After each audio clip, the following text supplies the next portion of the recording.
Commercial பிளாட்ஃபார்மில் ஃப்ளிப்கார்ட்டும் ஒன்று. ஆனால் ஃப்ளிப்கார்ட்டில் வேலை செய்கிற மக்களுக்கு எல்லாரையும் பார்த்தீங்கன்னா, கிட்டத்தட்ட இன்றைக்கி பார்த்தீங்கன்னா 200 பேரை பார்த்தீங்கன்னா வேலையை விட்டு தூக்கியிருக்காங்க. அங்கே அப்படி என்ன தான் நடந்திருக்கு எல்லாத்தையும் நான் உங்களுக்கு கண்டிப்பாக சொல்கிறேன். மறக்காமல் வீடியோ பாருங்கள்.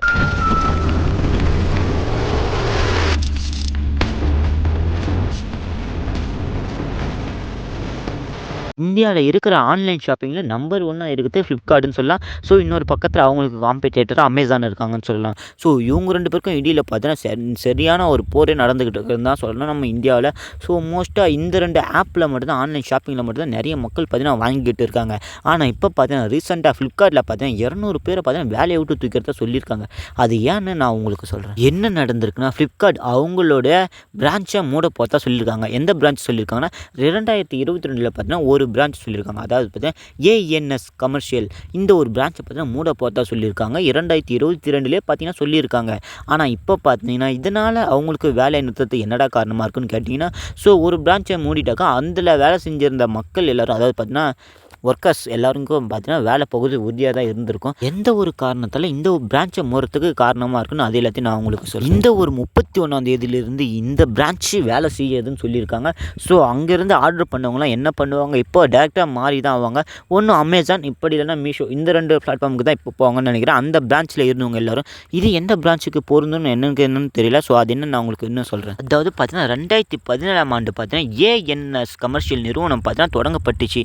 ஆனால் இதுக்குள்ளே 2017 தொடங்கி 2025க்குள்ளே மூடுறதுக்கு அப்படி என்ன பிரச்சனை நடந்திருக்கும் அங்கே. ஏஎன்எஸ் இவங்க யாருன்னா, ஸோ இவங்களுக்கு பார்த்தீங்கன்னா ஒரு ப்ராடக்ட்டை எப்படி கொடுக்கலாம், இதை பார்த்தா ஃப்ளிப்கார்ட்டில் எப்படி மார்க்கெட் பண்ணலான்னு பார்த்தீங்கன்னா ஃப்ளிப்கார்ட்டுக்கும் அமேசானுக்கும் மற்ற ஷாப்பிங் ஆப்புக்கெல்லாம் பார்த்தீங்கன்னா ஏஎன்எஸ் இவங்க தான் கொடுத்துக்கிட்டு இருந்தாங்க. ஆனால் இப்போ பார்த்தீங்கன்னா ரீசெண்டாக இதை பார்த்தீங்கன்னா நிறுத்தி வச்சுருக்காங்க. புதுசாக பார்த்தீங்கன்னா ஃப்ளிப்கார்ட் கமர்ஷியல் பிஸ்னஸும் அதுக்கப்புறம் என்ன ஏஎன்எஸ் இவங்களும் பார்த்தீங்கன்னா 2022 பார்த்தீங்கன்னா 2 பேரும் பார்த்தீங்கன்னா ஒப்பந்தம் பண்ணிக்கிறாங்க. அதாவது பார்த்தீங்கன்னா என்ன கை கோத்துக்கிறாங்க. 2 பேரும் பிஸ்னஸ் பண்ணலாமேன்னு பார்த்தீங்கன்னா இந்த ஒரு மார்க்கெட் உள்ள என்ட்ரி ஆகுறாங்க. இதை ஆரம்பித்து வெறும் 5 ஆண்டு கூட ஆகல, வெறும் 3 ஆண்டு தான் ஆயிருக்கு. அதுக்குள்ளே இதை மூடுறதுக்கு என்ன காரணமாக இருக்குன்னு பார்த்தீங்கன்னா தெளிவாகவே யாருக்குமே புரியல. ஸோ சரியாகவே யாரும் சொல்லலைன்னு தான் சொல்லணும். என்ன இங்கே பிரச்சனை சொல்லியிருக்காங்கன்னா, அதாவது பார்த்தீங்கன்னா ஏஎன்எஸ் இவங்களுக்கு பார்த்தீங்கன்னா நிறைய லாபம் கொடுக்குற மாதிரி இருக்கும்.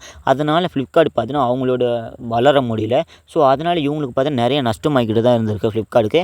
அதனால் ஏஎன்எஸ் கிட்ட லாபம் தர முடியாததுனால இந்த மாதிரி ஒப்பந்தத்தை பண்ணி கை விட்டுட்டாங்க. அதாவது பார்த்தீங்கன்னா ஃப்ளிப்கார்ட் லாபமாக ஓடலை, ஏஎன்எஸ் தான் லாபமாக ஓடிக்கிட்டு இருக்கு.